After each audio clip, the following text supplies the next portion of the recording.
El frío de diciembre de 1944 cortaba como cuchillas en la base aérea de Rechlin, al norte de Alemania. El cielo gris amenazaba con nieve mientras los mecánicos trabajaban frenéticamente en los hangares, sus alientos formando nubes blancas en el aire helado. Entre ellos, el Oberleutnant Klaus Richter observaba el avión que había cambiado su vida.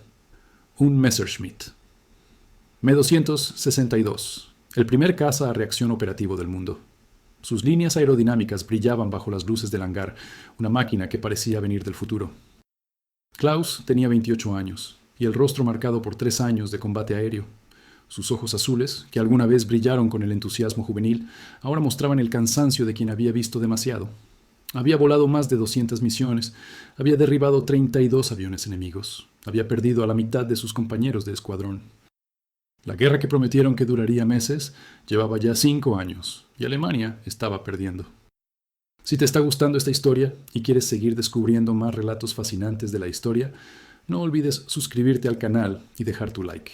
Tu apoyo hace posible que sigamos trayendo estas increíbles historias cada semana. El comandante Hartmann se acercó con pasos pesados, su uniforme impecable contrastando con el desorden del hangar. Era un hombre de 50 años, veterano de la Primera Guerra Mundial, con una cicatriz que cruzaba su mejilla izquierda. «Richter, necesito hablar contigo».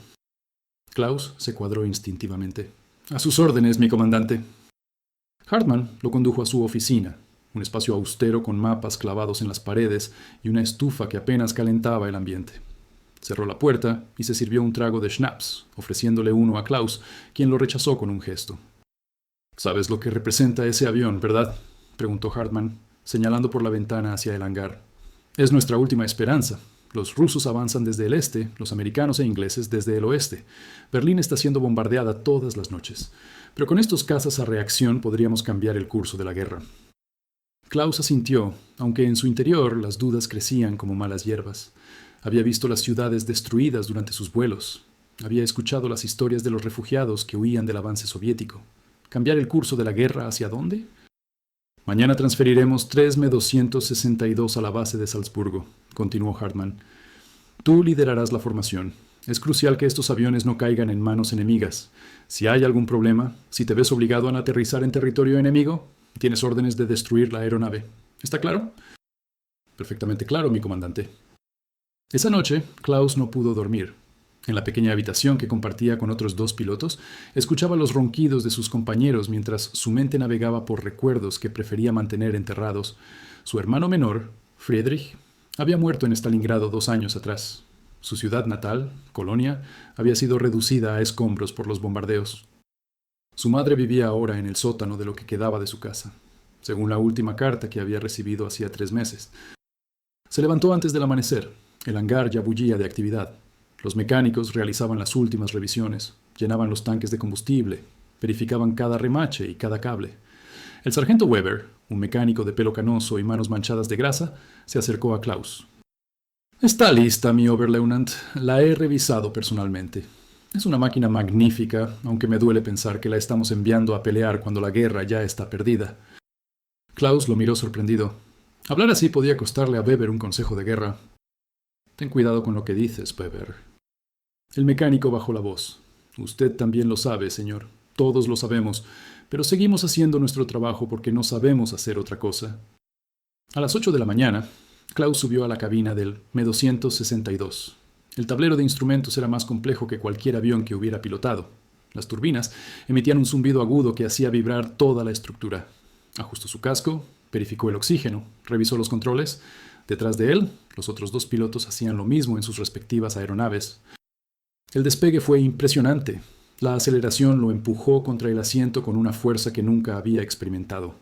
En segundos estaba en el aire, ganando altitud a una velocidad vertiginosa.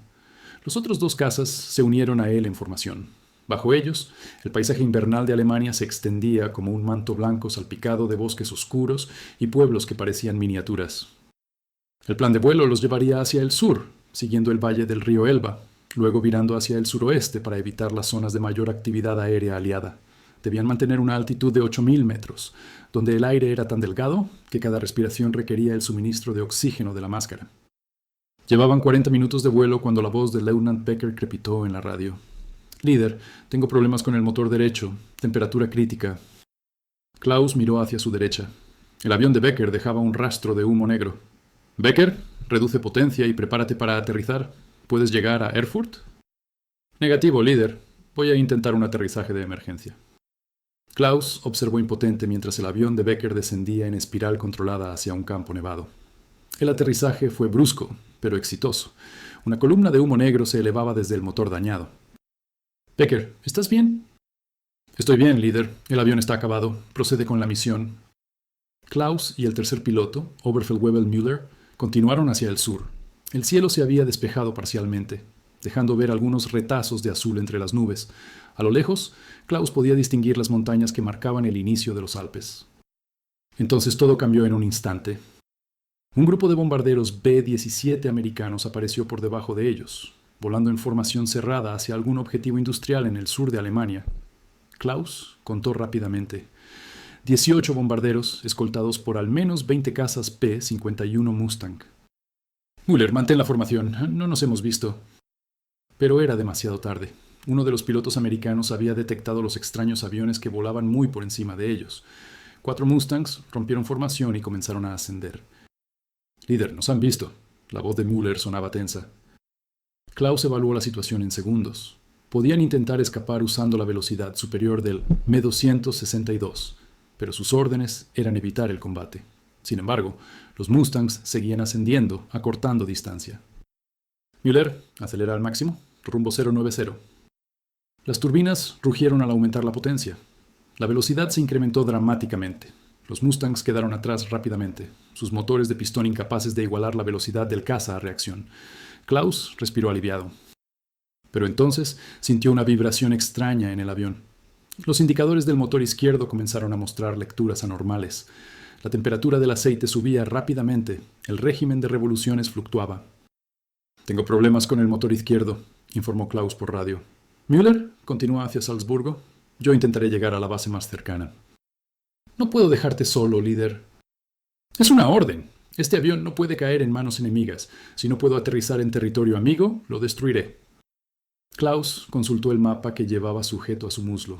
Según sus cálculos, estaba sobre territorio controlado todavía por Alemania, pero las líneas del frente cambiaban cada día. El motor izquierdo comenzó a fallar completamente. La temperatura alcanzó el máximo. Apagó el motor problemático antes de que pudiera incendiarse. El M-262 podía volar con un solo motor, pero su rendimiento se reducía drásticamente. Comenzó a perder altitud lentamente mientras buscaba desesperadamente un lugar para aterrizar.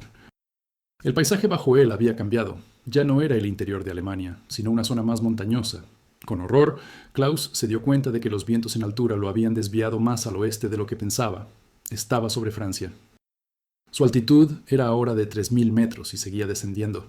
El motor derecho funcionaba, pero no generaba suficiente empuje para mantenerlo en el aire indefinidamente. Tenía que tomar una decisión. A través de las nubes vio un valle con un río serpenteante. Junto al río había lo que parecía un campo de cultivo, largo y relativamente plano. Era arriesgado, pero no tenía alternativa. Klaus preparó el avión para el aterrizaje de emergencia. Bajó el tren de aterrizaje, ajustó los flaps, redujo la velocidad todo lo posible sin entrar en pérdida. El suelo se acercaba rápidamente. Podía ver ahora que el campo estaba cubierto de nieve y había surcos congelados que harían el aterrizaje aún más peligroso. Las ruedas tocaron tierra con un impacto brutal. El avión rebotó, volvió a tocar tierra, comenzó a deslizarse. Klaus luchaba con los controles para mantener el rumbo. La aeronave patinaba sobre la nieve, girando lentamente hacia la derecha. Finalmente se detuvo a unos 50 metros del borde del bosque. El silencio que siguió fue ensordecedor. Klaus se quitó el casco con manos temblorosas. Estaba vivo. El avión estaba intacto, pero estaba en territorio enemigo con el arma más secreta de Alemania. Abrió la cabina y saltó a tierra. El frío lo golpeó inmediatamente. Miró a su alrededor. El valle parecía desierto, pero sabía que no podía estar solo por mucho tiempo. Sacó su pistola Loger y revisó que tuviera una bala en la recámara. Según sus órdenes, debía destruir el avión. Llevaba una carga de termita especialmente diseñada para incinerar componentes críticos, pero mientras miraba esa maravilla de la ingeniería alemana, algo dentro de él se resistía. ¿Para qué destruirla? ¿Para prolongar una guerra que ya estaba perdida? ¿Para que más ciudades fueran bombardeadas? ¿Más soldados murieran? ¿Más familias fueran destruidas? Escuchó voces a lo lejos. Un grupo de figuras emergió del bosque, caminando cautelosamente hacia él. Klaus levantó las manos lentamente, manteniendo la pistola visible pero sin apuntarla. Los hombres que se acercaban no eran soldados regulares. Llevaban ropa civil mezclada con algunas piezas de uniformes militares. Uno de ellos, un hombre alto con barba de varios días, levantó un fusil viejo. «Soy Jacques Moreau», dijo el hombre en francés, que Klaus entendía razonablemente. «Somos de la Resistencia. Suelta el arma». Klaus dejó caer la Luger en la nieve. «Oberleutnant Klaus Richter, Luftwaffe». Jack se acercó al avión con los ojos muy abiertos. «Dios mío, ¿qué es esto?» «Un Me-262, un caza a reacción». Otro miembro de la Resistencia, más joven, tocó la superficie del avión con reverencia. Los rumores eran ciertos entonces. Los alemanes tienen aviones sin hélices. Jax lo pensó por un momento. Luego miró fijamente a Klaus. «¿Este avión es importante?» «Es el secreto mejor guardado de Alemania». «Entonces los americanos querrán verlo». Klaus sintió que algo se rompía dentro de él. En ese momento, tomó una decisión que cambiaría todo. «Sí, creo que sí querrán verlo». Los miembros de la Resistencia lo llevaron a una granja cercana, donde lo encerraron en un sótano mientras decidían qué hacer. A través de las paredes gruesas, Klaus podía escuchar discusiones acaloradas en francés. Algunos querían matarlo, otros querían entregarlo a las autoridades francesas libres, otros querían contactar directamente con los americanos. Durante 2 días permaneció en ese sótano, recibiendo comida escasa y agua. No intentó escapar. No tenía sentido. Había tomado su decisión en ese campo nevado. El tercer día, Jax bajó las escaleras con otro hombre, vestido con uniforme americano. Era un capitán de inteligencia llamado Robert Morrison, un hombre de unos 35 años con ojos penetrantes y un francés pasable. «Oberleutnant Richter», dijo Morrison en alemán con fuerte acento, «me han informado de que aterrizó con un avión muy especial». «Así es». «¿Está dispuesto a cooperar con nosotros?» Klaus levantó la vista. «Depende de lo que entienda por cooperar. Queremos ese avión, queremos entender cómo funciona y queremos su ayuda para transportarlo a Inglaterra y luego a Estados Unidos». «¿Y qué recibo yo a cambio?» Morrison sonrió. «La vida, para empezar, y la oportunidad de ayudar a terminar esta guerra más rápido, salvando vidas en ambos bandos». Klaus pensó en su madre en el sótano de Colonia, en su hermano muerto en las estepas rusas, en todas las ciudades en ruinas que había sobrevolado. Pensó en Weber, el mecánico de pelo canoso que sabía que la guerra estaba perdida, pero seguía haciendo su trabajo porque no sabía hacer otra cosa. «Necesito garantías, no solo para mí, sino para mi familia en Alemania». «No puedo prometerte nada sobre tu familia en Alemania», respondió Morrison honestamente, «pero puedo prometerte que serás tratado como prisionero de guerra según la Convención de Ginebra, y que después de la guerra tendrás la oportunidad de una nueva vida. Incluso después de entregarles el arma más avanzada de mi país». «Precisamente por eso». Klaus extendió su mano. «Entonces cooperaré». Durante las siguientes semanas, Klaus trabajó con ingenieros americanos y británicos que fueron traídos secretamente a Francia. Explicó cada sistema, cada control, cada peculiaridad del Me-262. Los ingenieros tomaban notas frenéticamente, hacían diagramas, fotografiaban cada detalle. El avión fue desmontado cuidadosamente y transportado en piezas a través de Francia hasta la costa, donde fue cargado en un barco hacia Inglaterra. Klaus viajó con él, escoltado constantemente pero tratado con un respeto que lo sorprendía. En Inglaterra fue llevado a Farnborough, donde el avión fue reensamblado. Allí conoció al ingeniero jefe británico, un hombre llamado Thomas Whitley, que había diseñado el Gloucester Meteor, el caza a reacción británico que todavía estaba en desarrollo. «Extraordinario», murmuraba Whitley mientras examinaba las turbinas. «Están años adelantados a nosotros». Klaus observaba en silencio. Parte de él sentía que estaba traicionando a su país. Otra parte sentía que estaba siendo leal a algo más grande, la humanidad misma. Una tarde, mientras tomaba té con Morrison en una de las oficinas de Farnborough, el capitán americano le hizo una pregunta directa. «¿Por qué lo hiciste realmente, Klaus? Pudiste destruir el avión, pudiste intentar escapar». Klaus miró por la ventana hacia el cielo gris de Inglaterra. «Porque estoy cansado de la muerte. Porque he visto demasiadas ciudades destruidas, demasiados jóvenes muertos, demasiadas madres llorando. Esta guerra está perdida para Alemania. Cada día que continúa solo trae más sufrimiento. Si este avión ayuda a terminarla más rápido, entonces hice lo correcto. Incluso si significa que Alemania será derrotada más rápidamente». «Alemania ya está derrotada», Hitler solo se niega a aceptarlo y miles mueren cada día por su obstinación. En marzo de 1945, Klaus y el Me-262 fueron transportados a Estados Unidos. El viaje en barco duró 2 semanas. Durante ese tiempo, Klaus observaba el océano interminable y pensaba en el futuro incierto que le esperaba. En la base aérea de Wright Field, en Ohio, el avión fue estudiado exhaustivamente. Klaus pasaba sus días explicando procedimientos de vuelo a pilotos de prueba americanos, ayudando a los ingenieros a comprender las innovaciones alemanas, contribuyendo a un programa que eventualmente llevaría al desarrollo de los propios cazas a reacción americanos. La guerra en Europa terminó en mayo de 1945. Klaus escuchó las noticias en la radio de la base. Berlín había caído. Hitler estaba muerto. Alemania se había rendido incondicionalmente. Sintió una mezcla de alivio y tristeza. Alivio porque el sufrimiento finalmente terminaría. Tristeza por todo lo que se había perdido. Semanas después, recibió una carta de la Cruz Roja. Su madre había sobrevivido. Estaba en un campo de refugiados, pero estaba viva. Klaus lloró por primera vez desde que había aterrizado en ese campo nevado en Francia. El coronel Matthews, el oficial a cargo del programa de evaluación, lo llamó a su oficina un día de julio. Klaus, la guerra ha terminado. Técnicamente sigues siendo prisionero de guerra, pero dadas las circunstancias únicas de tu caso, tenemos una propuesta para ti. ¿Qué tipo de propuesta? El gobierno americano está interesado en contratar científicos e ingenieros alemanes para trabajar en nuestros programas aeroespaciales. Se llama Operación Paperclip. Creemos que podría ser valioso para nosotros, no solo como piloto, sino como consultor técnico. Recibirías un salario, vivienda y eventualmente la posibilidad de traer a tu madre a Estados Unidos. Klaus no podía creerlo. ¿Me están ofreciendo un trabajo? Más que eso, te estamos ofreciendo una nueva vida. Esa noche, Klaus caminó por los terrenos de la base.